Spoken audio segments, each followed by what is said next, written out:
안녕하십니까. 방금 소개받은 최일붕입니다. 마르크스는 노동의 소외에 대해 얘기했는데 마르크스가 말한 소외는 따돌림이나 배제와는 직접적 관계가 없습니다. 마르크스는 노동자들이 자신의 노동을 통제하지 못하는 객관적 조건을 소외라고 불렀습니다. 자본주의 사회의 수많은 사람들은 자기의 노동력을 판매해야 자기와 부양가족을 먹여 살릴 수 있습니다. 그런 사람들을 한데 묶어 노동계급 또는 프롤레타리아라고 합니다. 노동계급 사람들이 자기 노동력을 판매해야 하는 이유는 자기에게 생산수단이 없기 때문입니다. 그래서 생산수단을 소유한 개인 자본가나 국영기업에 자신의 노동력을 판매해서 임금을 받아야 합니다. 노동계급 가운데 이럭저럭 고용된 사람들을 두고 노동자 또는 임금 노동자라고 합니다. 마르크스는 노동계급에게 생산수단이 없어서 노동자들은 자기의 노동 생산물은 물론이고 노동 자체도 통제하지 못한다고 강조했습니다. 이를 두고 그는 노동의 소외라고 불렀습니다. 오늘 우리가 토론할 주제는 바로 노동의 소외입니다. 그리고 노동의 소외 때문에 자본주의 사회에서 사람들 사이의 관계가 왜곡된다는 점에 관해 논의하겠습니다. 또한 사람들과 세계 사이의 관계도 노동의 소외 때문에 왜곡된다는 점에 관해서도 논의하겠습니다. 헤겔과 달리 마르크스처럼 역사적 특수성을 고려해 자본주의 사회 그리고 노동에 초점을 맞춰 소외 얘기를 하겠습니다. 소외론의 출발점을 초역사적으로 역사 일반에 걸쳐 또 노동계급을 넘어 인류 일반으로 확장하는 것에서 시작하면 소외가 유의미한 마르크스주의적 방법 구실을 못합니다. 이에 대해서는 제 말제 후반부에서 언급하기로 하고 먼저 마르크스가 소외에 대해서 한 얘기를 소개하겠습니다. 역사 전체에 걸쳐 인간은 자연을 대상으로 노동을 해서 생활에 필요한 물건과 재료를 만들어 왔습니다. 그러기 위해 인간은 서로 협동하는 관계를 맺어왔습니다. 이를 두고 노동과정이라고 합니다. 노동과정은 인간 삶의 기본적이고 핵심적인 측면입니다. 그런데 자본주의 사회에서 사람들의 노동은 생경한 낯선 외부 세력인 자본가가 지배합니다. 그래서 사람들의 노동도 낯설고 생소한 것이 됐습니다. 이제 사람들은 단지 살기 위해 그저 생활수단을 얻기 위해 일해야 합니다. 사람들의 일은 더는 그의 삶이 아닙니다. 게다가 사용자들은 경쟁과 효율의 필요성 때문에 노동자들에게 더 적게 주고 더 빠르게, 더 열심히, 더 오래 일시킵니다. 자기 일에 대한 통제가 적은 일자리일수록 저임금이기 쉽고 또 저임금 일자리일수록 자기 노동에 대한 통제 여지가 적은 경향이 있습니다. 갈수록 노동 과정은 더 조각나고 더 작은 작업 과정들로 나뉘게 됩니다. 개인적 재능이나 창의성을 발휘할 여지는 별로 없습니다. 노동자들은 마치 기계의 톱니바퀴처럼 돼버립니다. 경직되게 반복된 일을 하는 기계 말입니다. 노동자의 일은 마르크스가 자본론에서 말한 추상적 노동에 가까워집니다.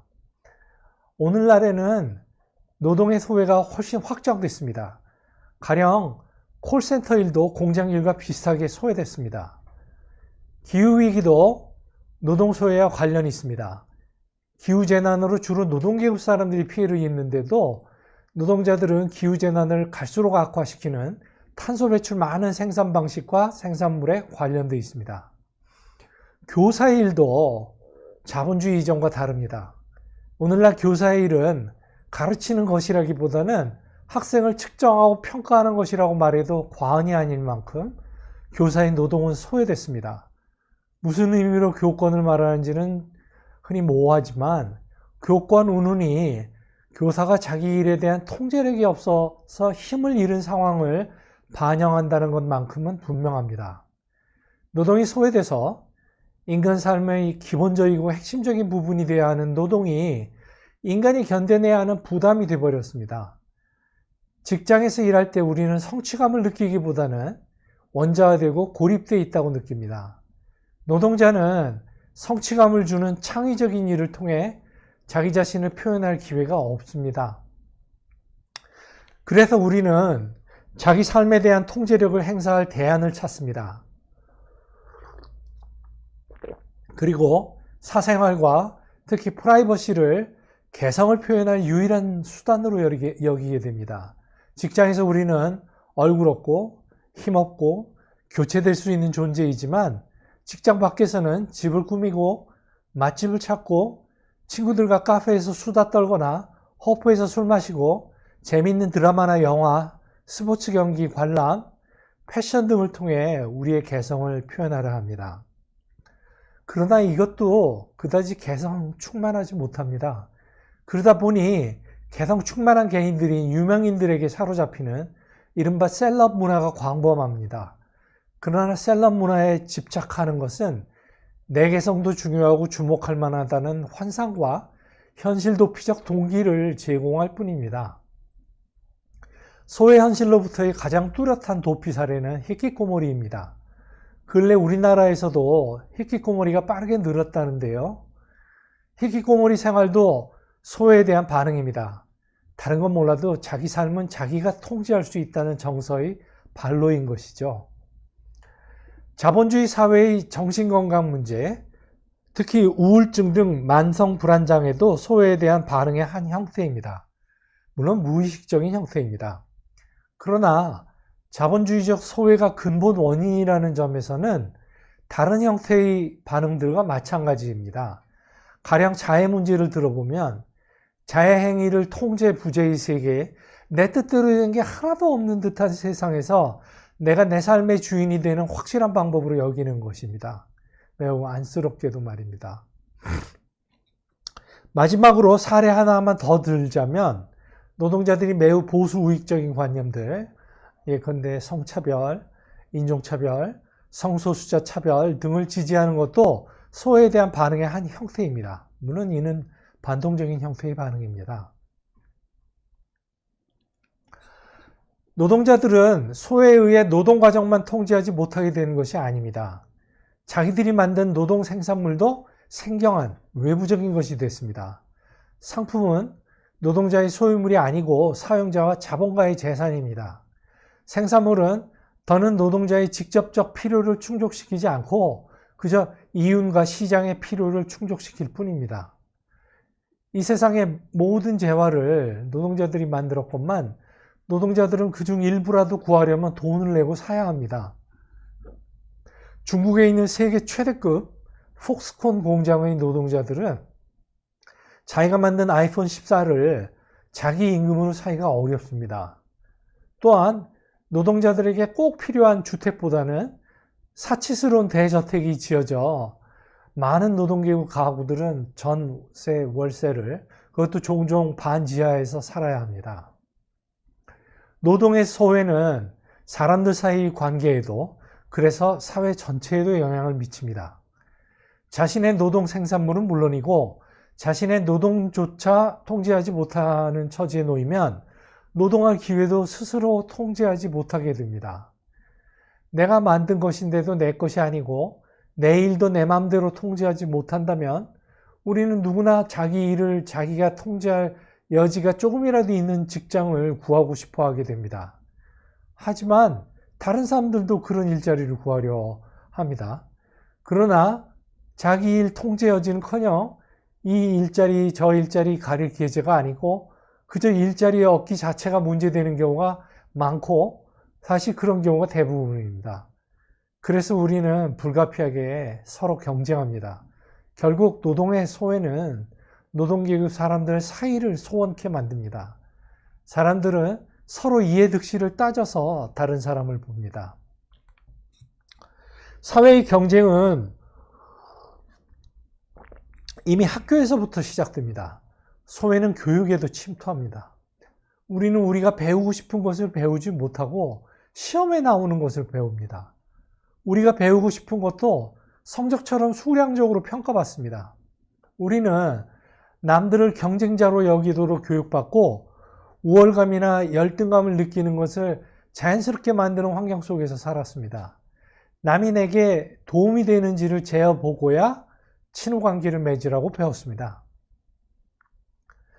우리는 어릴 때부터 어른이 돼서까지 줄곧 상품처럼 평가받아야 하고 등급이 매겨집니다. 우린 서로 소외됐습니다. 우린 서로 소원해졌습니다. 갈수록 더욱 그럴 겁니다. 이제 노동의 소외는 인간 본성을 소외시킨다는 점에 대해서 얘기하겠습니다. 마르크스는 추상적인 인간 본성, 인간 본질에 대해서 얘기하기를 싫어했습니다. 그는 인간 본성이 역사 속에서 변해왔다는 점을 인정했습니다.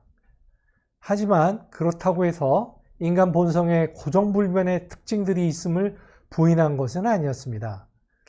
그러니까 마르크스는 일반적인 인간 본성과 역사적 시기에 따라 변화된 인간 본성을 구별을 했던 거죠. 그리고 일반적인 인간 본성, 즉 인간 본성의 한결같은 측면은 의식주의 필요를 충족시키기 위해 인간이 자연을 대상으로 협동적 노동을 한다는 점이라고 지적을 했습니다. 그런데 자본주의 사회의 노동은 노동자들의 집단적 이익이나 관심사와 별 관련 없고 그저 노동자 개인의 생계를 위해서 일하는 것입니다. 마르크스가 유적 존재라고 부른 인간 본성, 그거는 멀어지고 순전한 개인으로서의 추상적 인간 본성만이 부각되는 것입니다. 이런 현상을 두고 마르크스는 노동이 인간 본성으로 소외됐다고 했고, 뒤집어서 말해서 인간 본성이 소외됐다고도 말했습니다. 더욱이 우리가 앞서 논의했듯이 자본주의 사회의 노동은 그저 살기 위해 억지로 하는 것이고 자유롭지도 못합니다. 그런 의미에서 마르크스는 노동자를 종종 임금 노예라고 불렀습니다. 자본주의 사회의 노동은 창조적이지도 않고 개인적 의향이나 성향과도 별 관련 없어서 개성도 없습니다. 판에 박힌 형식적, 의무적, 습관적 행위입니다. 자유롭고 의식적인 활동으로서 노동, 즉 인간 본성은 자본주의적 생산 속에 존재하지 않습니다. 노동의 소외는 자연의 소외도 부릅니다. 마르크스는 노동자가 노동 과정과 노동의 생산물로부터 소외됨에 따라 노동의 대상이 자연으로부터도 소외된다고 지적을 했습니다. 노동이 노동자에게 낯설고 통제불능이 되는 것과 마찬가지로 자연도 그렇다는 것이죠. 인간과 자연을 매개하는 핵심 수단이 바로 노동입니다. 그런데 그러한 노동에 대한 통제력을 잃는다면 그것은 매개 관계에 대한 통제력을 잃는다는 뜻이요. 이는 인간과 자연 사이의 대사, 즉 신진대사가 불규칙해지고 불균등해진다는 뜻이라는 겁니다. 미국 마르크스주의자 존 벨라미 포스터는 이를 대사의 균열이라고 불렀습니다. 노동의 소외가 대사 균열을 일으킨다는 것이죠. 인간과 대사 사이의 대사 균열이 가장 두드러진 예는 바로 기후변화입니다. 그러나 방금 말한 존 벨라미 포스터가 보여줬듯이 일찍이 한 세기 반 전에 바로 마르크스가 기후변화의 원천인 인간과 자연 사이의 대사 균열에 관해 진지하게 논했습니다. 마르크스는 이 균열이 자본주의 때문임을 분명히 드러냈습니다. 기후 혼돈을 끝내려면 결국 자본주의를 끝내야 합니다.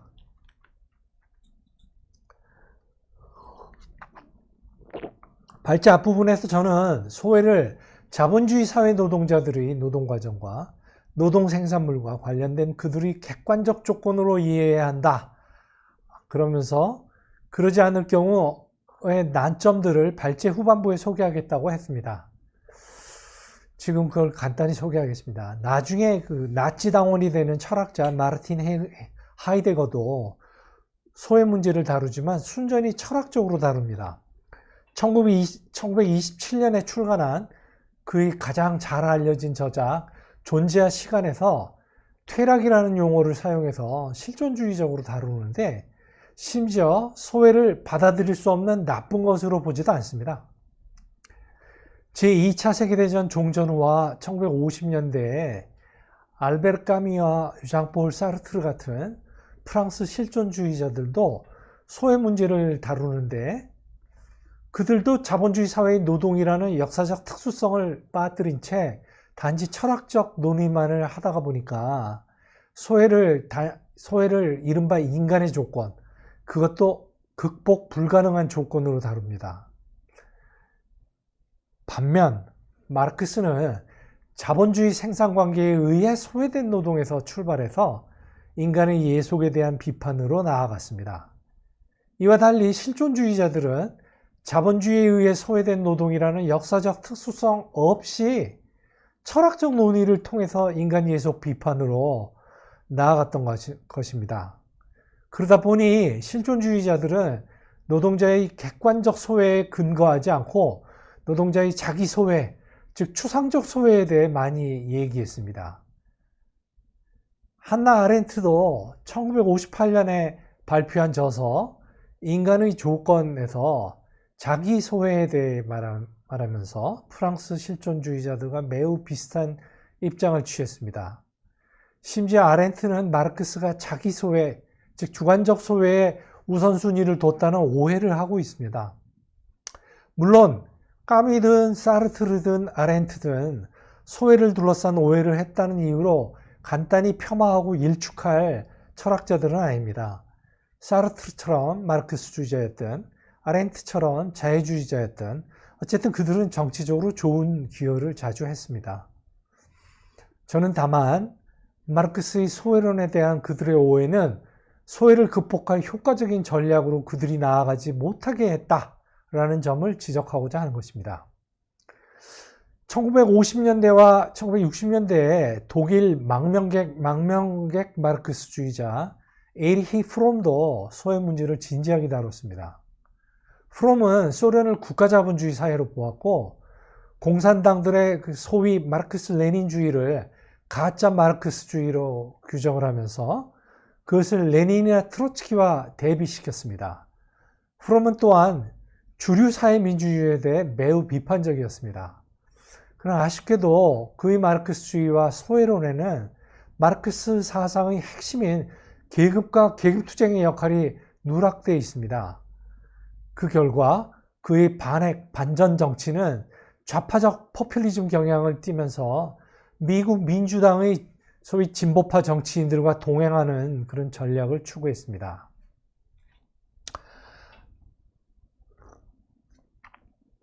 아무튼 마르크스주의자를 명시적으로 자처했음에도 프롬은 계급과 계급투쟁 대신에 개인과 주관성에 초점을 맞추느라 그만 노동계급이 객관적으로 겪는 소외에 관해 논하지 않았습니다. 이제 발제를 마무리하겠습니다. 뉴레프트가 등장해서 소외에 대해 얘기하던 1960년대에 그 영향을 경계한 프랑스 철학자 루이 알투세르 등 공산당 철학자들은 소외라는 주제 자체를 기각했습니다. 소외론은 마르크스 젊은 시절의 해결주의 잔재에 불과하다며서 말입니다. 공산당들은 소련 블록에 속한 사회에도 객관적인 노동 소외 현실이 존재한다는 사실 자체를 부정하고 싶어 했습니다. 그러나 소외의 효과와 그에 대한 다양한 반응을 보면 소외의 객관적 현실은 물론 마르크스주의적 방법의 중요한 일부로서 소외론의 역할을 부정할 수 없습니다. 소외론의 기초에야 오늘날의 수많은 문제들을 제대로 설명할 수 있습니다. 소외에 대한 특수한 반응들로서 말입니다. 앞에서 저는 소비주의나 우울증 증가 같은 사례를 들었지만 학교폭력이나 무차별 흉기난동 범죄 등도 이에 해당합니다. 이런 문제들을 설명할 때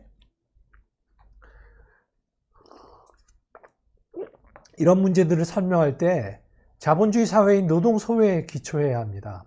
그렇지 않고 곧장 역사 전반에서 나타난 소외나 인간 일반의 소외에 기초한다면 그런 논의는 추상적이 되거나 현상 묘사에 불과하기 십상입니다. 또한 소외 문제의 해결책을 내놓지 못합니다. 그 정치적 결론은 개혁주의적이거나 아니면 라이프 스타일 바꾸기처럼 도덕주의적이거나 아니면 자기개발처럼 개인주의적이기 십상입니다. 물론 자본주의 사회의 소외에 기초한다면 부차적으로는 심리학, 역사, 문학, 철학 등의 도움을 받아서 소외론을 풍부하게 만들 수 있습니다. 그러나 중요한 것은 소외에 대한 극도로 다양한 반응들 중 안타깝거나 불건전한 많은 것들이 사라지려면 노동의 소외가 없어져야 한다는 것입니다. 마르크스가 말했듯이 우리의 노동이 생명의 자유로운 발현이고 인생의 즐거움이 되는 사회가 되어야 합니다. 그러려면 노동계급이 기존의 자본주의 국가를 해체하고 생산 수단과 생산 방법에 대한 통제력을 행사하는 것에서 출발해야 한다고 마르크스는 강조했습니다. 오늘 제 발제는 여기에서 마치겠습니다.